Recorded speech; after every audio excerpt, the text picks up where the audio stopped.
આજે જે શ્લોક ઉપર આપણે યાત્રા કરવાની છે વધારે મજા આવશે.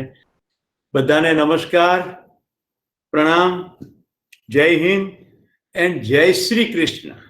આજે હું તમને એક નવો શબ્દ આપું છું, કારણ કે આજે પરમાત્મા શબ્દનો પ્રયોગ આવશે.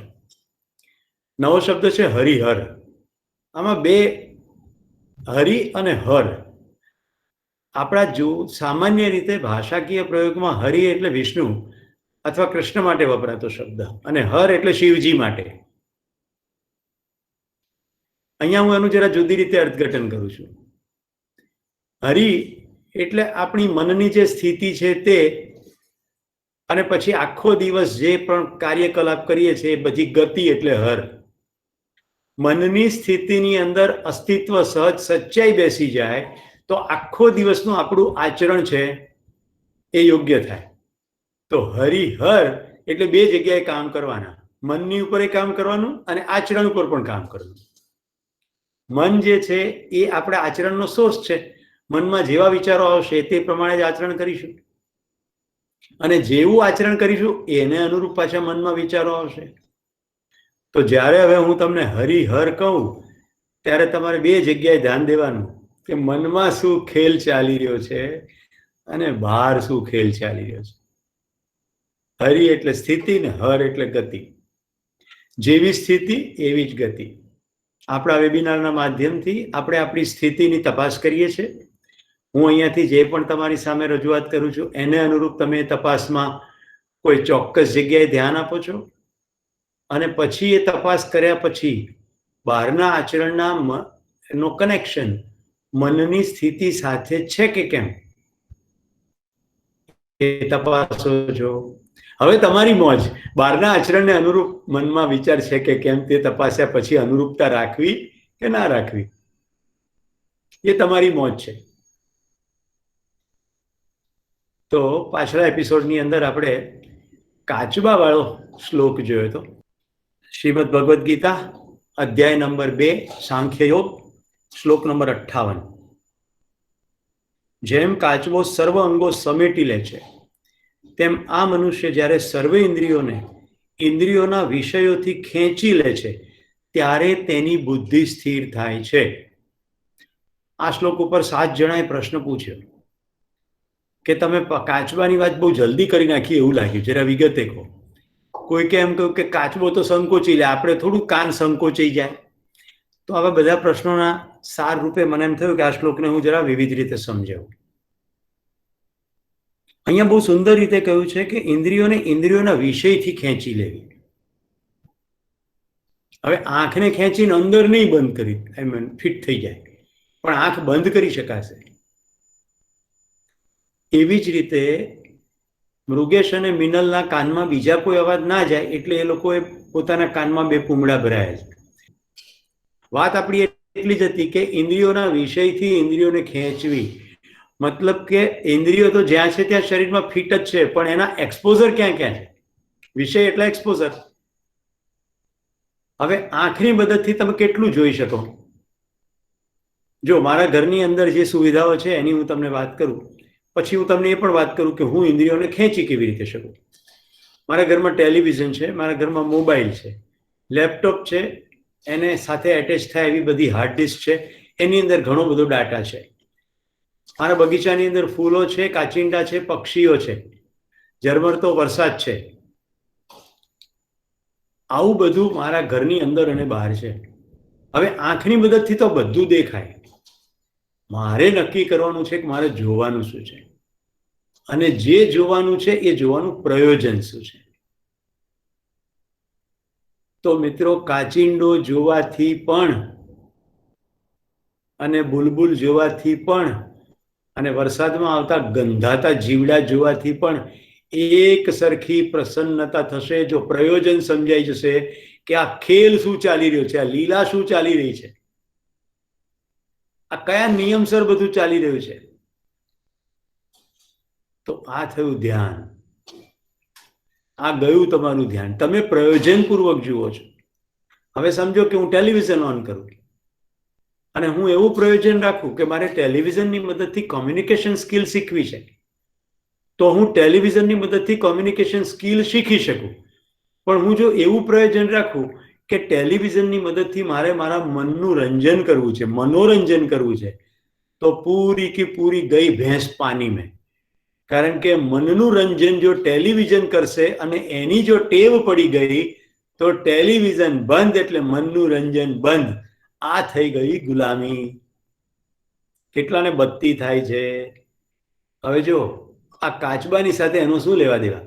તો જેટલા વિષયોમાં ઇન્દ્રિયો એક્સપોઝ થઈ હશે, મન એ બધી ઇમ્પ્રેશન્સ લેશે અને એ તમારી સામે પડદા ઉપર રજૂ કરશે. ક્યારેક તમારી ઈચ્છા પ્રમાણે રજૂ કરશે અને ક્યારેક ઓટોમેટિક રજૂ કરશે. અને તમારી બેહોશીમાં આ રજૂ થયેલા ચિત્રને સાચું માનીને બહારની દુનિયાનું અર્થઘટન કરી લેશો. વિવિધ પ્રકારના એક્સપોઝરથી વિવિધ પ્રકારની માહિતી અંદર ગઈ છે. હવે ઓટો પ્લે થશે. હવે આ ઓટો પ્લે થશે, એને આધારે નિર્ણયો થશે. તો પાછા કાચબાભાઈને યાદ કરીએ. કાચબાભાઈ એવું કહે છે કે ભાઈ ઇન્દ્રિયોને સંકોચી લેવી વિષયોમાંથી. વિષયોમાંથી કઈ રીતે સંકોચી લેવી? તો પાંચેય સેન્સીસનો ક્યાં ક્યાં પ્રયોગ કરવાનો છે એનો નિર્ણય હું લઈશ. એટલે હું શ્રીપાલને ઘરે જઈશ, પણ એની જોડે ગુલબાઈ વાળીના ટેકરે બિલકુલ પાણીપુરી ખાવા નહીં જાઉં. હવે એનો મતલબ એવો જરાય નથી કે મને પાણીપુરી નથી ભાવતી. ચંદ્રેશભાઈ પેલો પ્રસંગ યાદ આવ્યો કે હું ફોટો પડાવવા ગયો તો પેલો ફોટોગ્રાફર કે તમે સરખા ઉભા રહો. મેં કીધું જે હોય તે, પણ મેં નાઇકના નવા બૂટ લીધા છે, એ પાસપોર્ટ સાઇઝના ફોટામાં આવવા જોઈએ. પેલો ફોટોગ્રાફર કે ભાઈ પાસપોર્ટ સાઇઝના ફોટામાં બૂટ ના આવે. ભાઈ મારે કશું જાણવું નથી, તું 50 રૂપિયાનો ફોટો પાડે, મેં 2,500 બૂટ લીધા છે, તો આવવા જ જોઈએ ને. તો ફોટોગ્રાફર કહે તો પછી સારું, માથે મૂકી દો, પાસપોર્ટ સાઇઝના ફોટામાં બૂટ લાવવા હોય તો. સમજાય છે? બૂટ માથે ચડી જાય છે, આ મનનો ખેલ છે. ગાડી માથે ચડી જાય છે, આ મનનો ખેલ છે. ગાડી point A to point B જવાનું સાધન છે. ગાડી માથે ચડી જવી જોઈએ નહીં. બૂટ પગમાં પહેરવાનું સાધન છે, માથે ચડી જવું જોઈએ નહીં. હવે હું જે કહું છું અત્યારે બધી સ્ટોરી કરતા તમારું ધ્યાન ખેંચી રહ્યો છું સતત કે મનમાં શું ચાલી રહ્યું છે. કેટલા લોકોના ચહેરા એવું બતાવે છે કે સ્ટોરીમાં ઘૂસી ગયા. આપણે ક્યાંય કેમ્પમાં નથી જતા, આપણે અહીંયા જ છીએ, વેબિનારમાં જ હાજર છીએ. ખાલી હું જે બોલું છું એ બધું મન ઉપર આવતું દેખાય છે. પાણીપુરી, ગુલબાઈવાડી ટેકરો, તો જેવું જેવું એક્સપોઝર તેવા વિચાર. ઓકે મિત્રો, આટલું ઘણું થઈ ગયું રિવિઝન માટે. હું માનું છું તમને પાંચેય ઇન્દ્રિયોના મેં બધા જ વ્યાપાર બતાડી દીધા. ખાવાનું, પીવાનું, પ્રવાસ, ઠંડી, ગરમી, વિવિધ પ્રકારના સ્વાદો. આ જેટલા એક્સપોઝર મેં તમને કરાવ્યા, આ તમામ એક્સપોઝરમાંથી તમે હવે નક્કી કરો તમારે કેટલા એક્સપોઝર કરવા. તો મેં ગાંઠ વાળી, હવે હું તમને મારી ગાંઠ બતાડી દઉં છું. જો ફાવે તો પકડી લો. ઉગતા સૂરજને જોઈને, આથમતા સૂર્યને જોઈને, લીલી વનસ્પતિ જોઈને ખુશ થવું, આ હંમેશા મળ્યા કરે. હંમેશા આજુબાજુ ક્યાંક ને ક્યાંક તો હોય જ. એટલે ખુશ થવા માટે ટેલિવિઝનની જરૂર પડે નહીં, યુટ્યુબની જરૂર પડે નહીં, મોબાઈલની જરૂર પડે નહીં, પુસ્તકની જરૂર પડે નહીં. હાલાકી આ બધામાં મને મોજ પડે છે, પણ ડિપેન્ડન્સી નહીં. ડિપેન્ડન્સી બિલકુલ નહીં, આધાર બિલકુલ નહીં. જો આધાર થઈ ગયો તો ફસાવટ છે. મારો આધાર થઈ ગયો તો પુસ્તક. 18 કલાક વાંચવાનું આજે પણ ગમે, પણ પુસ્તકમાં જ મોજ પડશે એ ના ચાલે. આપણે આપણી રીતે રહેવું. ખડક થવું હોય તો ખડક, નહીં તો નદીની જેમ નિરાતે વહેવું. ફૂલની માફક ખુલવું અને ડાળની ઉપર ઝૂલવું. ભમરાનું ગીત કાનમાં આંજી, કાંટાનું રૂપ ભૂલવું. લેવું દેવું કાંઈ કશું નહીં, કેવળ હોવું. સ્થિતિ હરી, કેવળ હોવું, એ જ તો રહેવું. પંથ ભૂસીને ચાલતા થવું. જો હવે બીજું જે ડેન્જર ગેમ એક છે બતાડું, એ આ કવિતામાં સુંદર રીતે વ્યક્ત થઈ છે. પંથ ભૂસીને ચાલતા થવું. આનંદ વેરતા વેરતા આનંદને પંપાળતા જવું. પંથ ભૂસીને ચાલતા થવું. સરસ કામ કરવું ને, નેકી કર, દરિયા મેં ડાલ. સારું કામ કરી નાખવાનું, વાર્તા પૂરી. એ કરતી વખતે જે મોજ પડી એ જ મોજે દરિયા. ઓચિંતું કોઈ મને રસ્તે મળે અને ધીરેથી પૂછે કે કેમ છે, આપણે તો કહીએ કે દરિયાશી મોજમાં ને ઉપરથી કુદરતની રહેમ છે. ફાટેલા ખિસ્સાની આડમાં મૂકી છે મેં છલકાતી મલકાતી મોજ. એકલો ઊભું ને તોય મેળામાં હોઉં એવું લાગ્યા કરે છે મને રોજ. તાળું વસાય નહીં એવડી પટારીમાં આપણો ખજાનો હેમ કેમ છે. મિત્રો, તમારી પ્રોપર્ટી જ્યારે સૂર્યોદય, સૂર્યાસ્ત, અદ્ભુત પક્ષીઓ, અદ્ભુત વાદળો, વૃક્ષો આ થઈ જશે, કોઈની તાકાત નથી તમારી મોજ ઓછી કરી શકે. પણ જો તમારી મોજ ટેલિવિઝન, મોબાઈલ, સાધન, સામગ્રી, વસ્તુ સાથે ફિટ થઈ ગઈ, પતી ગઈ વાત. સેકન્ડ થિંગ, આ થઈ વસ્તુઓ. જો શ્લોક જે મારે લેવાના છે બધા શ્લોકને મનમાં રાખીને હું કહી રહ્યો છું, એટલે પછી યાત્રા સરળ થઈ જશે. વાત શરૂ ભલે કાચબાથી કરી છે. વસ્તુ, પછી હવે લઈએ છે પ્રસંગ, ઘટનાઓ. વસ્તુઓ બદલાઈ રહી છે. પ્રત્યેક પ્રસંગ આપણને એ ઇન્ડિકેટ કરે છે કે થિંગ્સ આર ચેન્જિંગ. કોરોનાએ જો બત્તી તમારી અંદર ના કરી તો પછી તો મને કોઈ આશા નથી, પણ કોરોનાએ જો બત્તી કરી દીધી તો હવે પછીની જિંદગીમાં જલસો જ જલસો. મિત્રો, કેટલા લોકો જિંદગીમાંથી ચાલ્યા ગયા હશે. મારો એક મિત્ર ચાલ્યો ગયો કોરોનાને કારણે, જેની સાથે મેં પહાડો ખોંદ્યા હતા. Jayesh Bhavsar, Ahmedabad, young age. મારા શાળા પાછા આવી ગયા, પણ મારા પત્નીના ભાભી એડમિટ થયા છે. આપણા પરિવારના આસપાસ આ બધા સમાચારો મળી જ રહ્યા છે. ધ્યાન જાય છે. ક્યારે ને ક્યારે સ્ટેશન આવી જશે, ઉતરવાનો સમય થઈ જશે, ખબર નથી. જો આ સ્પષ્ટ છે તો મનમાં શેની ગાંઠો? તો સૌથી મુદ્દો પહેલો, વસ્તુઓ સાથેની ગાંઠો છોડી નાખીએ, પછી પ્રસંગો અને વ્યક્તિઓ, ઘટનાઓ અને ઘટનાઓ સાથે સંકળાયેલા પાત્રો, એની સાથે કંઈ પણ ઘટના ઘટી હોય, કોઈ પણ એવો પ્રસંગ બન્યો હોય, એ ગાંઠો પણ છોડી નાખીએ. પછી આવે વ્યવસાય. વ્યવસાયની અંદર સાથે કામ કરતા કર્મચારીઓ, ઉપરીઓ, નીચેના, વ્યવસાયિક પ્રતિસ્પર્ધીઓ, આપણે ક્યાં ક્યાં ગાંઠ હોય છે. તો મિત્રો, ગણપતિનું સ્થાપન બધા કરતા જ હોય છે. વ્યવસાય કોઈ કરતા હોય ને, ઘરે વાસ્તુ કરે ત્યારે કરે, પણ ગણપતિના શ્લોકને બરાબર પૂરો જ સમજાવતા નથી. વક્રતુંડ મહાકાય સૂર્યકોટી સમપ્રભ, આવું જે વર્ણન કરવામાં આવે છે ગણેશજી કેવા છે? લંબોદરાય, ખૂબ મોટું ઉદર છે, માફ કરવાની વૃત્તિ વાળા. માફી માગી લો, માફ કરી દો, ધેટ્સ ઇટ. મન સાફ કરી નાખો એટલે તમે હળવા ફૂલ. તો મિત્રો, કાચબો પાંચેય અંગો કે એની પાંચેય ઇન્દ્રિયો કે એના 6 ટાંટિયા કે 4 ટાંટિયા કે મોઢું કે પૂંછડી, રાઈટ? તમને એમ થાય 6 ટાંટિયા હોય? ના, કાચબાને 4 જ પગ હોય, મોઢું હોય અને પાછળ પૂંછડી હોય. પણ જે બજારમાં કાચબા મળે છે એમાં તો 6 ને 8 હોય છે, ગમે તેમ હોય છે. એમાં ચીનમાંથી જે કાચબા આવે છે, જે ઘરમાં રાખવાથી એકદમ પૈસા આવે છે. ઘણા લોકોને, મારે તો પ્રવાસ કરવાનું થાય ને, દુકાનમાં જઈએ ને એટલે એક પ્લેટમાં પાણી હોય ને, પાણીની અંદર કાચબો મૂક્યો હોય. મેં કીધું, ભાઈ, આ એવું કહેવા માંગે છે કે પાણી પ્રદૂષિત કરશો નહીં તો કાચબા મરી જશે. કે એવું નહીં, આવી રીતે રાખવાથી પૈસા આવે. મેં કીધું, તકલીફ જ આ છે, આવી રીતે રાખવાથી પૈસા આવે, પણ ગલ્લામાં ના આવે, પ્રકૃતિમાં આવે. જો પાણી સચવાશે તો કાચબા રહેશે, તો કેટલાય બધા બીજા ઉપદ્રવ જે જીવજંતુઓના છે એ નિયંત્રણમાં આવી જશે. પણ આપણને આવું દેખાતું નથી. આપણે કીટકોની ફરિયાદ કરીએ છીએ, પણ આપણે ભૂલી જઈએ છીએ પેસ્ટિસાઇડ છાંટીશું તો અમુક કીટકો મરી જશે, પણ તીડના આક્રમણમાં આખા દેશો ઉભા થઈ ગયા છે. ભારતને, પાકિસ્તાનને બંનેને ચિંતા છે. તમે વિચાર કરો કે તીડ કેમ આટલું બધું ઉપદ્રવી થઈ ગયું છે? કારણ કે તીડનું નિયંત્રણ થાય એવા કેટલા બધા પક્ષીઓ પેસ્ટિસાઇડને કારણે મરી ગયા છે.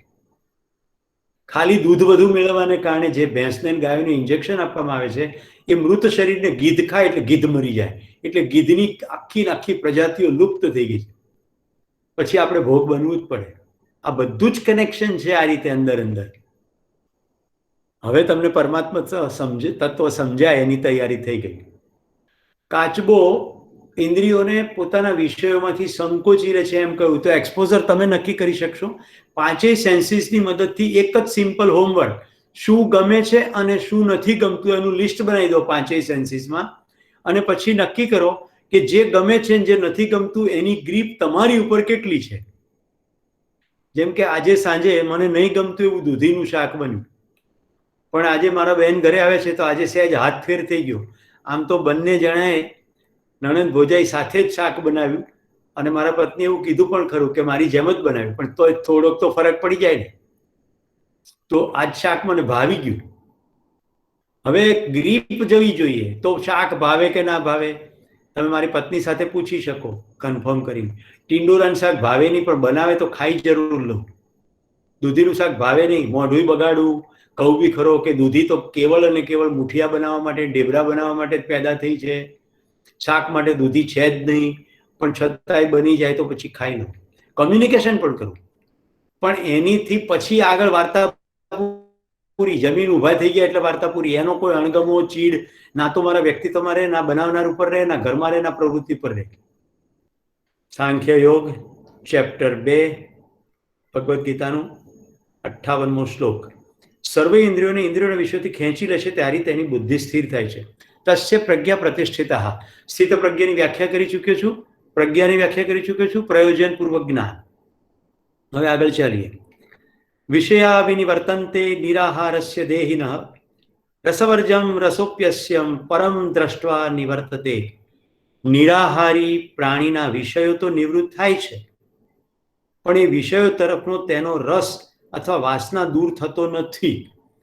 એ રસ પરમાત્માના દર્શનથી નિવૃત્ત થાય છે, જે સર્વ રસોના પરમ છે. હવે જો આ ઇન્ટરેસ્ટિંગ ચીજ, નિરાહારી પ્રાણીના વિષયો નિવૃત્ત થાય છે.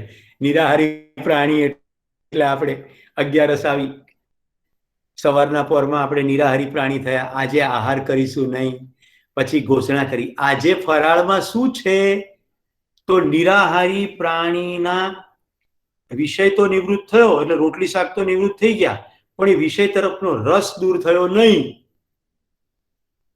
હવે આ કેવી રીતે દૂર કરવો, તો કે એ રસ્તો પરમાત્માના દર્શનથી નિવૃત્ત થાય છે. હવે હું તમને પરમાત્માના દર્શન તરફ લઈ જાઉં છું. બધા બરાબર સરખી રીતે બેસી જજો. પરમાત્માનું દર્શન કરવાનું છે ભાઈ. ઘરમાં એક મહેમાન આવે તો સરખા થઈ જઈએ છીએ. મેં મિત્રો તમને ઉપનિષદની વાત કીધી છે. ઉપ પાસે, ની એટલે નીચે, શદ એટલે બેસવું. મેં જ્યારે ઉપનિષદનો અભ્યાસ કર્યો ત્યારે એક સુંદર સંવાદમાંથી પસાર થયો. એ સંવાદ આવો હતો કે એને આંખથી પકડવાની કોશિશ કરી તો આંખથી ના પકડાયો, પછી કાનથી પકડવાની કોશિશ કરી તો પણ નહીં પકડાયો. ઈશ્વરની વાત ચાલી રહી હતી. 5 ઇન્દ્રિયોથી પકડવાની કોશિશ કરી તો નહીં પકડાયો. પછી એમ નિર્ણય થયો કે ખાલી પકડવાની ઈચ્છા રાખવી હોય, ઇન્દ્રિયોથી તો નહીં પકડાય, પણ એની કૃપા હશે તો પકડાશે. આ હું તમને ખાલી ભાવાર્થ કહી રહ્યો છું, શબ્દો એક્ઝેક્ટ એવા નથી. હવે એ શું છે, તો સૌથી પહેલો ફંડામેન્ટલ છે નમ્રતા. ધ મોમેન્ટ યુ સે કે મને બધું આવડે, મને બધી ખબર, એટલે પરમાત્મા તત્વના દરવાજા બંધ. કારણ કે પરમાત્મા બીજું કશું જ નથી પણ જ્ઞાન. અને હું નથી કહેતો, ઉપનિષદ કહે છે સત્યમ અનંતમ જ્ઞાનમ બ્રહ્મ. પરમ તત્વ ઈશ્વર અથવા બ્રહ્મ શું છે, તો કે સત્ય છે, જે છે તે. સત્ય, સત્ય, સત્ય, જે છે તે.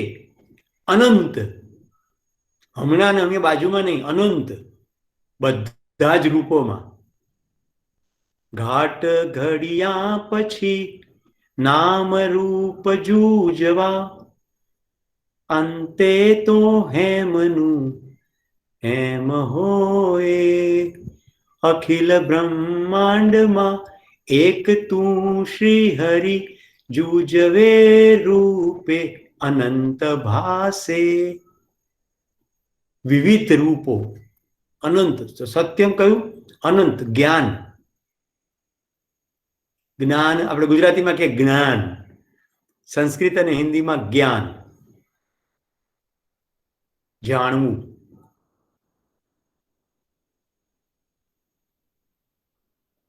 હવે એકદમ સચ્ચાઈથી હાથ ઉપર કરજો, મારો પ્રશ્ન બહુ સટીક છે.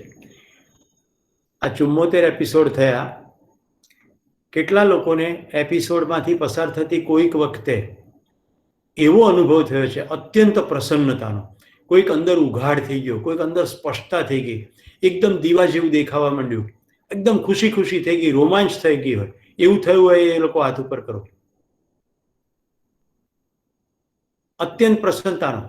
કોઈ 10 મિનિટ થઈ એવું નથી કહી રહ્યો, 1 મિનિટ માટે પણ થયું, એક ફ્લેશ સેકન્ડ માટે પણ થયું. Very good. એ છે ઈશ્વર અનુભૂતિ. કારણ કે કેવળ અને કેવળ જ્ઞાનના પ્રકાશથી જ તમે રોમાંચિત થઈ જાઓ છો, પ્રસન્ન થઈ જાઓ છો. તમે સહેજ લોજિક લગાડો, કંઈક થોડો અવાજ અને શબ્દો તમારા સુધી પહોંચે છે. અર્થઘટન હું નથી કરી રહ્યો, અર્થઘટનની પ્રક્રિયા તો અંદર થાય. હા, મારી કોશિશ એવી જરૂર રહે કે હું તમારું અર્થઘટનમાં સહાયક થઈ જાઉં, પણ અર્થઘટન તો અંદર જ થાય છે. અને એ જે અંદર થાય છે, તમારી અંદર થાય છે, એ જ્ઞાન છે. સત્યમ જ્ઞાનમ અનંતમ બ્રહ્મ. તો જે છે તે એક્ઝેક્ટલી એવું દેખાઈ જાય, એનો તમને રોમાંચ થાય છે. ઓ, એક્ઝેક્ટલી આવું છે. પરમ તત્વ સમજવાનો પ્રયત્ન કરીએ તો પરમ નમ્ર થવું પડે. સૌથી પહેલા મન ખબર નથી પડતી એવું કરવું પડે. ઉપનિષદનો બીજો શ્લોક, જે એવું કહે છે કે હું જાણું છું એનાથી દૂર રહેજો, કારણ કે તે કશું જાણતો નથી. અને જે એવું કહે છે કે હું કશું નથી જાણતો, એની પાસે બેસી જજો, કારણ કે બધું બહુ જાણે છે. આ બધા સંસ્કૃતમાં શ્લોકો છે. એક એક શ્લોકે પ્રકાશ પ્રકાશ થઈ ગયો કે આ શું કહેવા માંગે છે. આખું અસ્તિત્વ આટલું જાયન્ટ છે, આપણને ખબર પડીને કેટલી પડે, થોડુંક ધ્યાન દઈએ એટલી પડે. તો આપણી અંદર પરમ નમ્રતા એવી થઈ જવી જોઈએ કે મને ખબર પડતી નથી. અને જેવી પરમ નમ્રતા થઈ જાય કે મને ખબર પડતી નથી, એટલે બધું ખબર પડનારું તત્વ આપણી અંદર પ્રકાશિત થવા લાગે. એટલે ગર્ભદીપ, ગર્ભો અંદરથી પ્રકાશ બહાર થાય. જ્ઞાનની આખી પ્રક્રિયા અંદરથી બહાર છે. એટલે મને તમારા પ્રત્યે પરમ આદર થાય. મને એવું બિલકુલ અહંકાર નથી કે હું તમને શીખવાડી રહ્યો છું. મને એ વાતની ખુશી છે કે મારી અંદરથી આ પ્રવાહિત થઈ રહ્યું છે. મને તો તમારી પ્રસન્નતાની પ્રસન્નતા છે કે તમારા ચહેરા પ્રસન્ન હોય, ધેટ્સ મેઇન થિંગ. કારણ કે જ્ઞાનની રોશનીમાં જો ચહેરો પ્રસન્ન ના હોય તો શું કરવાનું? દેખી લો, પહેલો મુદ્દો મેં કહી દીધો, પરમ નમ્રતા, કે મને ખબર નથી. હવે જો આ ખબર પડી જાય કે મને ખબર નથી, તો હવે જે જન્મશે એનું નામ છે ક્યુરિયોસિટી, જિજ્ઞાસા. અથતો બ્રહ્મ જિજ્ઞાસા. હવે બ્રહ્મને જાણવાની જિજ્ઞાસા. હવે શરૂ થાય છે બ્રહ્મને જાણવાની વૃત્તિ. હવે શરૂ થાય છે બ્રહ્મને જાણવાની ભૂખ. આવું થાય, આવું આની અંદર નિર્માણ થાય, ત્યાર પછી બધી ખબર પડવા માંડે. હે કૌંતેય, ઇન્દ્રિયો એવી મંથન કરનારી છે કે નિગ્રહનો પ્રયત્ન કરતા વિદ્વાન પુરુષના મનને પણ તેઓ બળાત્કારે વિષયો તરફ ખેંચે છે. પાણીપુરીનો પ્રસંગ કહી દીધો. તે સર્વ ઇન્દ્રિયોને વશ કરી યોગીએ મારામાં તન્મય રહેવું, કેમ કે જેની ઇન્દ્રિયો વશ હોય છે તેની બુદ્ધિ સ્થિર થાય છે. પહેલી વાર આપણી ચર્ચામાં ભગવાન કૃષ્ણ કહે છે મારામાં તન્મય રહેવું. હવે ઇન્ટરેસ્ટિંગ વસ્તુ છે, અર્જુન માણસ છે, કૃષ્ણ પણ માણસ છે ભગવદ્ ગીતાના પ્લેટફોર્મ પર. તો બંને કુરુક્ષેત્રની લડાઈમાં ઊભા છે અને અર્જુનને એમ કે છે મારામાં તન્મય થવું. આપણે ત્યાં કેટલા બધા ઋષિમુનિઓ કહીએ અહમ બ્રહ્માસ્મિ, હું બ્રહ્મ છું. આવો ઉદ્ઘોષ ક્યારે થયો હોય? વ્યક્તિનું સંપૂર્ણ અહંકાર ખતમ થઈ ગયો હોય અને પછી એમ થાય કે જે કંઈ વ્યક્ત થઈ રહ્યું છે એ પણ પરમ તત્વ જ છે. હું જે બોલું છું એ બ્રહ્મ જ બોલે છે. એવું થાય ત્યારે પછી બોલે કે હું બ્રહ્મ છું અથવા મારામાં તન્મય થવું. હવે એની હું તમને આજે ઇન્ટરેસ્ટિંગ વેમાં વાત કરું કે બોલાય પણ કેવી રીતે છે. મિત્રો, તમે તમારા શરીર ઉપર ધ્યાન લઈ જજો. તમે જેને તમારું કહો છો ને, એમાંની 5 કર્મેન્દ્રિયો સિવાય કશું તમારા નિયંત્રણમાં નથી. એક પણ ચીજ તમારા નિયંત્રણમાં નથી. બધું ઓટોમેટિક ચાલે છે. જેમ કે જે લોકો જમીન બેઠા છે નિયંત્રણમાં, કે કેટલી મિનિટમાં કઈ વસ્તુ પચશે અને ક્યાં પહોંચી જશે. તમે અંદર જે મસાલો નાખ્યો, હવે તમે તો ભાખરી, જો મેં ખાધું એટલી વાત કરું, ભાખરી, ખીચડી, વઘારેલી છાશ, દૂધીનું શાક, આટલું મેં ખાધું. મારા જઠરને એવી કઈ રીતે ખબર પડશે કે મારે છાશને કઈ રીતે પચાવવાની છે, દૂધીના શાકને કઈ રીતે પચાવવાનું છે, ખીચડીને કઈ રીતે પચાવવાની છે? કેટલા વ્યંજન ગયા છે. મિલ્ક પ્રોટીન ગયું, ખીચડીમાં મગ અને ચોખા હોય એટલે કાર્બોહાઈડ્રેટ પણ ગયા અને મગનું પણ પ્રોટીન ગયું. દૂધીનું શાક એટલે ફાઇટોન્યુટ્રિયન્ટ્સ કેટલા બધા ગયા. વઘાર થયો હશે એટલે જે તે વસ્તુઓ વઘારમાં લાગુ પડતી હોય એ બધી ગઈ. હવે આખું જઠર છે એમાં બધું વલોવાઈ રહ્યું છે. કેટલી માત્રામાં કેટલી વસ્તુ પડી, કેટલું સિક્રેટ કરવું, એ પચાવ્યા પછી કઈ જગ્યાએથી કઈ વસ્તુ આંતરડામાં ક્યાં શોષી લેવી અને ક્યાં ખૂટે છે મોકલવી, છે કોઈ નિયંત્રણ? શેનો ફાંકો મારીએ? મુખડા દેખ લે પ્રાણી જરા દર્પણ में મુખડા ક્યા દેખો દર્પણ में. હવે ચહેરા ઉપર જતા રહીએ.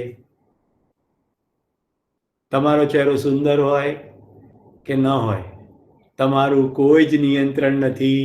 એકચ્યુઅલી સુંદર અને અસુંદર તો કેટલાક માણસો ભેગા થઈને ફેલાવેલો ભ્રમ છે. કોઈ એક પણ વ્યક્તિનો ચહેરો સંસારના બીજા કોઈ વ્યક્તિ જેવો છે જ નહીં. એટલે કેવી રીતે કમ્પેર કરી શકાય કે આ સ્ટાન્ડર્ડ? હવે થોડાક ગાંડિયા માણસોએ ભેગા થઈને નક્કી કર્યું કે મિસ વર્લ્ડ રાખો. આવી સાઈઝ હોય એને મિસ વર્લ્ડ કહેવાય. એ બીજા ગાંડિયા હોય તાળીઓ પાડી. પછી બીજા કેટલાક ગાંડિયા હોય એને ટેલિવિઝન ઉપર બતાડ્યું. આખી દુનિયામાં લોકો મંડ્યા તાળીઓ પાડવા, મિસ વર્લ્ડ. એમાંથી કોઈક હવે ભારતમાંથી પણ એકદમ મિસ વર્લ્ડ થઈ ગયું. એક વખત તો એવો આવે તો મિસ વર્લ્ડ, મિસ યુનિવર્સ ને મિસ અર્થ ત્રણેય ભારતના. મારે કોર્પોરેટ પ્રોગ્રામ ચાલે, મારું બધી જગ્યાએ ધ્યાન હોય. મેં કીધું તમને ખ્યાલ આવે છે ને, બધો જ બિઝનેસ છે. એકદમ દુનિયામાં ભારતની થોડીક 3-4 છોકરીઓને વાહ કરીને બધેથી લપેટવાનો પ્રયત્ન. અને આપણને એવું જરાય વિચાર નથી કરતા. આપણી આ બહેનો કોઈ પણ સાબુની જાહેરાતની ઉપર પોસ્ટરમાં નથી આવે, એમાંય કોઈક ત્યાંની હિરોઈન આવે. કેમ આમ છે? કોઈ પૂછતું નથી બહાર. તો આપણે અહીંયા બધું આમ અહો અહો થઈ જાય છે. મૂળ વાત પર પાછા આવી જઈએ તો શરીર ઉપરથી હવે બહાર ચાલીએ. તમે અત્યારે જ્યાં પણ બેઠા છો, જેટલા પણ પદાર્થો જવાનો, એક પણ પદાર્થ બનાવી શકાતો નથી, એક પણ પદાર્થ નાશ કરી શકાતો નથી. ખાલી મેનિપ્યુલેટ થઈ શકે છે. દાખલા તરીકે તમે ટેબલ ઉપર ટાંટિયા લાંબા કરીને બેઠા હોય ને ટેબલ લાકડાનું હોય તો લાકડું વનસ્પતિને કારણે થાય. તમે વનસ્પતિ ઉગાડી શકતા નથી, વનસ્પતિ ઉગે છે. તમે વધુમાં વધુ કદાચ તમારી ફેવરિટ વનસ્પતિનું બી જમીનમાં નાખી શકો, પછી કોઈ નિયંત્રણ નહીં. પૂરતું પોષણ પાણી બધું આપ્યું હોય તોય બધા બિયા ઉગે, એનું કોઈ નિયંત્રણ નહીં. તો જે પણ આટલું બધું જ બહાર ચાલી રહ્યું છે એમાં કોઈ નિયમ છે કે બધું રેન્ડમ છે? નિયમ છે કે રેન્ડમ છે? મારા ઘરે મધુમાલતી આખો દિવસ ખીલે છે, પણ રાતરાણી રાત્રે ખુલે છે. રાતરાણી રાત્રે જ ખુલે છે, એના ફૂલ સફેદ છે અને એનું પરાગનયન કરવા માટેની ખાસ પ્રકારની પતંગિયા માખીઓ રાત્રે જ છે. આટલું બધું વૈવિધ્ય કેમ છે? આવું જ્યારે વ્યક્તિ બહાર જોતા જોતા સ્પષ્ટ થઈ જાય ને કે કશુંય મારું છે જ નહીં, બધું અદ્ભુત ડિઝાઇન પૂર્વક ચાલે છે. હવે એવું ક્યારે થાય? તમે પક્ષી જોઈ રહ્યા છો, ધ્યાન રાખજો હા. પક્ષી જોઈ રહ્યા છો, આખી પ્રક્રિયા કેવી રીતે બની રહી છે? આંખ જે તમારા નિયંત્રણમાં નથી, પ્રતિબિંબ કેવી રીતે પડે એ તમારા નિયંત્રણમાં નથી, કીકીઓ તમારા નિયંત્રણમાં નથી. પ્રતિબિંબ અંદર પડી રહ્યું છે રેટિના ઉપર. જોવાની આખી પ્રક્રિયામાં જોનાર તમે છો માત્ર. પંખી પણ ડિઝાઇન છે, આંખ પણ ડિઝાઇન છે, અને એ પણ તમારી ડિઝાઇન તમારે અનુરૂપ નથી. હવે જો થોડી કલ્પના કરજો, તમે એક કમરામાં બંધ છો અને એક જાળિયું ખુલ્લું છે અને આ જાળિયાની બહાર તમે જોઈ રહ્યા છો અને આ જાળિયાની બહાર જે કંઈ છે એ કશું તમારા નિયંત્રણમાં નથી. કલ્પના બેસી ગઈ મગજમાં? બસ આ આંખ એ જાળિયું છે અને આ શરીર એ મહેલ છે અને તમે એની અંદર છો. હવે તમને બધા ગીતો સમજાવવા મળશે. પંખીડાને આ પિંજરું જૂનું જૂનું લાગે, બહુ રે સમજાવ્યું તોય પંખી નવું પિંજરું માંગે. ભગવદ્ ગીતામાં આવશે વચ્ચે કે જેમ આપણે વસ્ત્રો બદલીએ છીએ, જેમ શરીર વસ્ત્રો બદલે છે, એમ જ આત્મા નવા નવા શરીરો ધારણ કરે છે. કેટલાને મેં આ વાત કીધી ત્યારે અત્યંત ખુશી ને રોમાંચ થયો, કારણ કે આ બધા અનુભૂતિના વિષયો છે. આ કોઈ ઇન્ટેલેક્ચ્યુઅલ કસરત છે જ નહીં, બધી અનુભૂતિ છે. હું ગમે એટલું ઇન્ટેલેક્ચ્યુઅલ લોજિક લગાડું, અંદર ખબર પડી જાય. તો હવે જુઓ, આ મહેલમાં રહે તમે જોઈ રહ્યા છો, સાંભળી રહ્યા છો, અને આ બધું ઘટી રહ્યું છે. હવે તમે આમાં સ્થિર થાવ તો તમે દ્રષ્ટા પદમાં સ્થિર થયા, દ્રષ્ટા ભાવ દ્રઢ થયો. એટલે પછી તમે એવું બી નહીં કહી શકો કે મેં જોયું. પછી એવું કહેવાશે મારથી જોવાયું, એ કદાચ વધારે પડશે. પછી ખાલી દર્શન શબ્દ રહી જશે. એટલે દર્શન, ષટ દર્શન, સાંખ્ય દર્શન, યોગ દર્શન, મીમાંસા દર્શન, વૈશેષિક દર્શન, મધ્યસ્થ દર્શન. તો પરમ તત્વ છે શું? જે કંઈ વિલસી રહ્યું છે બધું જ પરમ તત્વ છે. આપણી તકલીફ એ છે આપણી ઈશ્વરને વ્યક્તિ બનાવી દીધો. એટલે જૈનિઝમ ને બૌદ્ધિઝમની અંદર આખી જે કલ્પના છે એ અદ્ભુત વૈજ્ઞાનિક કલ્પના છે. ત્યાં કર્મની નિર્જરાની વાત છે, કારણ કે ઈશ્વર પ્રાપ્ત કરવાનો છે નહીં, ઈશ્વર પ્રાપ્ત છે જ. આ બધું ઐશ્વર્ય ઓલરેડી ઉપલબ્ધ છે, ક્યાં કશે મેળવવાનું છે. એટલે કોઈક બોલી ઉઠે છે પિંડેશો બ્રહ્માંડે. પિંડમાં જે ડિઝાઇન છે એવી જ બ્રહ્માંડમાં ડિઝાઇન છે. પિંડમાં જે છે તે જ તત્વ બ્રહ્માંડમાં છે. હું જ વિલસી રહું સહુ સંગ ને હું જ રહું અવશેષે. રાજેન્દ્ર શાહની આ અદ્ભુત કવિતા છે. જો સમજાવું છું. નિરુદ્દેશે સંસારે મુજ મુગ્ધ ભ્રમણ, પાંચું મલિન વેશે. કોઈ ઉદ્દેશ વગર આ સંસારમાં ધૂળ ભર્યા વેશે હું રખડું છું. ક્યારેક મને આલિંગે છે કુસુમ કેરી ગંધ, ક્યારેક મને સાદ કરે છે કોકિલ મધુર કંઠ. નેણ તો ઘેલા થાય નિહાળી નિખિલના સૌ રંગ, મન મારું લઈ જાય ત્યાં જાઉં પ્રેમના સન્નિવેશે. પ્રેમના સન્નિવેશે, નિરુદ્દેશે, સંસારે મુજ મુગ્ધ ભ્રમણ. પંથ નહીં કોઈ લીધ, કોઈ રસ્તો નથી નક્કી કર્યો. ભરું ડગ ત્યાં જ રચું મુજ કેડી. તેજ છાયા તણે લોક, આ તેજ છાયા તણો જે લોક છે, પ્રસન્ન વીણા પર પૂરવી છેડી. હું જ વિલસી રહું સહુ સંગ ને હું જ રહું અવશેષે, નિરુદ્દેશે. એક જ વાર આ કવિતા સાંભળી, એક જ વાર, અને સરવી ઉતરી ગઈ અને જિંદગીભર માટે યાદ રહી ગઈ. એ સમય હતો મે 1987. ડોક્ટર નવીનભાઈ શાહ ડીસા. નિરુદ્દેશે. ખબર પડી ગઈ કે કેટલી અદ્ભુત વાત કરી રાજેન્દ્રભાઈએ. પછી એમને જ્ઞાનપીઠ પુરસ્કાર મળે ને એમાં શું નવાઈ. કેટલી ઊંચા ગજાની વાત કેટલા ટૂંકા શબ્દોમાં. આવું જ નિરંજન ભગતની કવિતા કહી ચૂક્યો છું. હું તો બસ ફરવા આવ્યો છું, હું ક્યાં એક કામ મારું કે તમારું કરવા આવ્યો છું. તાકાત જ નથી કરી શકાય એવું, બધું થાય છે. આપણે ખોટો અહમ લઈને ફરીએ છીએ કે મેં કરી દીધું. બધું થાય છે. તમે કહો પણ મેં હાથ તો ચલાવ્યો ને. હા ભાઈ, તમે હાથ ચલાવવાનો ખાલી નિર્ણય લીધો, પણ એની પણ ડિઝાઇન છે. એક મસલ ખાલી સહેજ આગો પાછો થાય તો હાથ ઊંચો થતો નથી. એને ડોક્ટરો કહે છે ફ્રોઝન શોલ્ડર. એટલે ભાઈ મારો જ હાથ છે, ના થાય ઊંચું. હવે તમને સુખનો અનુભવ થાય છે? તમારી પાંખણો પટપટે છે, તમારા હાથ ઊંચા નીચા થાય છે, કેટલાકને તો હલાસન વગેરે થતું હશે, આસનો પણ. તો જો આવી જો ખબર પડશે તો પછી તમને બધે બ્રહ્મ દેખાશે. હમણાં રજનીભાઈએ પ્રણામ કર્યા, મને ખૂબ ગમ્યું. પછી તમને કોઈ પણ વ્યક્તિ પ્રત્યે દ્વેષ નહીં થાય, પછી તમને ગાંઠો નહીં બંધાય. ઉર્મિલે,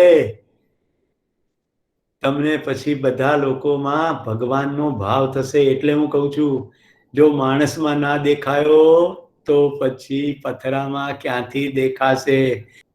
કર્મકાંડોની અંદર આપણે એટલા બધા ફસાઈ ગયા. મિત્રો, ક્યારેય વિચાર કર્યો છે શિવલિંગ ઉપર 3 પાંદડા વાળું બીલીપત્ર કેમ? 3 ફેકલ્ટી છે આપણી: ડુઈંગ, થિંકિંગ, ફિલિંગ.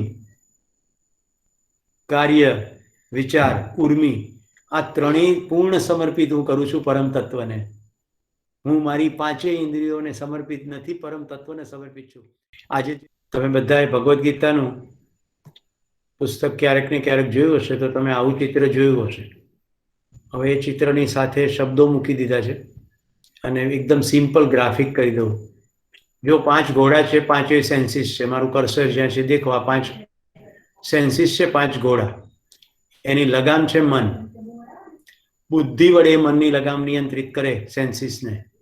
આત્મા છે એ રથી છે અને રથ એ શરીર છે, બોડી શરીર છે. તો શરીર નામના રથમાં હું આત્મા રથી છું અને મારી 5 સેન્સીઓ મારા મનથી નિયંત્રિત કરીને શરીરને દોડાવું છું. તો પરફેક્ટ એનાલોગી બેઠી. નહીં તો પાણીપુરી દોડાવશે તમારા ટાટિયાને. પણ એ વખતે મનથી ખબર પડી જાય કે ઓ, મનમાં પાણીપુરીનો વિચાર આવ્યો, ચટાકો કરવાનું મન થયું છે. એ ચટાકા સાથે કેટલો સમય, ઉર્જા અને પૈસા જવાના છે. શું મારું જે ઓરિજિનલ લક્ષ્ય છે પરમ તત્વની પૂર્ણ સમજ તરફ જવાનું, એમાં મને ફાયદાકારક થશે? તો હા, તો જાઓ. બિલકુલ. પાણીપુરી વાળો પણ બ્રહ્મ જ્ઞાન આપી શકે જો આપણે લેવું હોય તો. રૈદાસ ચમાર હતા, કબીરજી વણકર હતા. સમજાય છે ને? આપણે ત્યાં અદ્ભુત લોકો થઈ ગયા. મીરાબેન તો રાજરાણી હતા, પછી સાધ્વી થઈ ગયા. આપણે ત્યાં અહીંયા ભોજલરામ ભગત ખેડૂત હતા, રાઈટ? એવી જ રીતે તુલસી શ્યામ પાસે સત્તાધાર શામજી બાપુની જગ્યા. આ બધા જે સંતો થઈ ગયા એ બધા લોકો જુદી જુદી રીતે ઈશારાઓ કરતા ગયા. કેટલાક તો હમણાં થઈ ગયા. જલારામ બાપાને થોડો વધુ સમય ગયો. ટુકડે હરી ઢુકડો, આવું વાક્ય બોલીને ગયા. ટુકડે હરી ઢુકડો. કોઈ ભૂખ્યું છે ને ટુકડો આપો, એમાં હરી ઢુકડો છે. સમજાય છે મિત્રો? આવું ક્યારે થાય? છેલ્લી વાત કરી રહ્યો છું. જો બધે જ પરમ તત્વ વિલસી રહ્યું છે, બધે જ એ જ તત્વ છે, તમે કોને ધિક્કારશો? અસંભવ. અત્યારે આ બધી જ વાર્તા ઇન્ટેલેક્ચ્યુઅલ છે, આને અનુભવવાની છે. તમારામાં નહીં, અહીંયા તમામ જગ્યાએ બેઠેલા તમામ પરમાત્માને પ્રણામ. ઘણા એમ કે તમારામાં બેઠેલા, તો શું બહાર નથી? હવે એ ખબર પડી. આપણી અંદર બેઠેલો જ એવું નથી કહેવાનું, આપણે એની અંદર બેઠા લઈ છીએ એવું છે. પરમાત્મા બધે જ છે. પરમાત્માને વ્યક્તિ સ્વરૂપે જોવાને બદલે તત્વ સ્વરૂપે જુઓ, એક નિયમ સ્વરૂપે જુઓ, એક અદ્ભુત ઐશ્વર્ય સ્વરૂપે જુઓ. અને નિરંતર પ્રાપ્ત છે એની સમજણ પડી જાય. મનની અંદર જે પ્રકાશ થઈ જાય, જ્ઞાનનો પ્રકાશ, એ ઈશ્વર પ્રાપ્તિની અનુભૂતિ છે. મિત્રો, હવે તમને એમ થાય બીજે ક્યાં ક્યાં અનુભૂતિ થશે? તો જુઓ, જ્યારે જ્યારે કોઈ જટિલ સમસ્યાનું સમાધાન પ્રાપ્ત થઈ જાય, એ ઈશ્વર પ્રાપ્તિ છે. જ્યારે બીજા માણસની સાથે ન્યાયની અનુભૂતિ થઈ જાય, પરસ્પર ઉભય તૃપ્તિની અનુભૂતિ થઈ જાય, તમને મારી જોડે મોજ પડવા માંડી હોય, એક તબક્કે એવું લાગે આ ચલશો, જસ્ટ બીઇંગ વિથ, એ ન્યાય છે. બંને પક્ષે તૃપ્તિ, લેવા દેવાની નહીં, હોવાની તૃપ્તિ. બીઇંગ વિથ ઈચ અધર, પાસે પાસે નહીં, સાથે સાથે. પાસે નથી પણ સાથે છીએ. सूत्रात्मक भाषा में कहूँ तो विचार काल में समाधान के स्वरूप में, व्यवहार काल में न्याय के स्वरूप में. प्रेक्षा, राजकोट. विचार काल में समाधान के स्वरूप में, व्यवहार काल में न्याय के स्वरूप में ईश्वर निरंतर प्राप्त है. अनुभव काल में आनंद के स्वरूप में और व्यवसाय काल में नियम के स्वरूप में ईश्वर निरंतर प्राप्त है. 4 રીતે પ્રાપ્ત છે. વ્યવસાયમાં નિયમ, પદાર્થોનો વ્યવસાય કરતા હો, સર્વિસીસ કરતા, બધું નિયમથી જ થાય. પછી તમે બેટરી વેચતા હો, નળ વેચતા હો કે ચોપડી વેચતા હો, બધું નિયમ પ્રમાણે ચાલે. એટલે વ્યવસાય નિયમ પૂર્વક રીતે કરીએ તો ઈશ્વર પ્રાપ્ત છે. વ્યવહારમાં ન્યાય, દરેક માણસો સાથે ન્યાયપૂર્વક વર્તવું. હું ખુશ થઉં, તું દુઃખી થાય, એવું ના ચાલે. એટલે પેલું ભજન વારંવાર મારા મનમાં આવ્યા જ કરે, કિસી કા જી ના દુખાવે, વૈષ્ણવ જન તો તેને કહીએ રે જે પીડ પર આવી જાણે રે. પ્રેક્ષાબેન, તમને મારી ખુશી વાત કરું, જ્યારે બધામાંથી પસાર થયો ને, એક સમયમાં એટલા બધા ભજનો, એટલા બધા ઉપનિષદના વાક્યો, એટલું બધું સરટાક કરતું સમજાવવા માંડ્યું કે અરે વાહ, કેટલું અદ્ભુત રીતે આપણે કીધું. આપણે જ દાખોડિયા માર્યા. એક તત્વ પકડાઈ ગયું, બધું પકડાવા માંડ્યું. અને તમને પણ પકડાઈ જશે. અત્યારે મને આટલું બધું જુદી જુદી જગ્યાએથી એટલે જ યાદ આવે છે કે આપણી અંદર આ અસીમતા છે, અનંતતા છે જ. આપણે અક્ષય બળ શક્તિ સંપન્નતા ધરાવીએ છીએ, પણ આપણી સીમિત વિચારસરણીને કારણે આ અક્ષયને આપણે રોકી રાખીએ છીએ, એને પ્રગટ થવા દઈએ. તો અનંત જ્યારે કહે તો બધે જ છે, સતત છે. તો કોઈ પણ વ્યવસાય કરીએ, ગમે ત્યાં વ્યવસાય કરીએ, વ્યવસાય કાળમાં નિયમ સ્વરૂપમાં, બધે જ માણસો છે તો વ્યવહાર કાળમાં ન્યાય સ્વરૂપમાં. અનુભવ, હમણાં જે વૃક્ષો પક્ષી બધી વાત કરી, કે માણસ પણ ખાલી એની તરફ ધ્યાન દો. માણસ એટલો બધો મજાનો છે ને. આપણે શું કરીએ છીએ, બહુ સીમિત ધ્યાન છે એટલે ખાલી આપણા વાંધા વચકા જ આપણને દેખાય, સારા તત્વો દેખાતા નથી. તો ધ્યાન દઈએ तो नियम न्याय स्वरूप, अनुभव काल में आनंद के स्वरूप में. नमस्कार, जय हिंद, आवजो.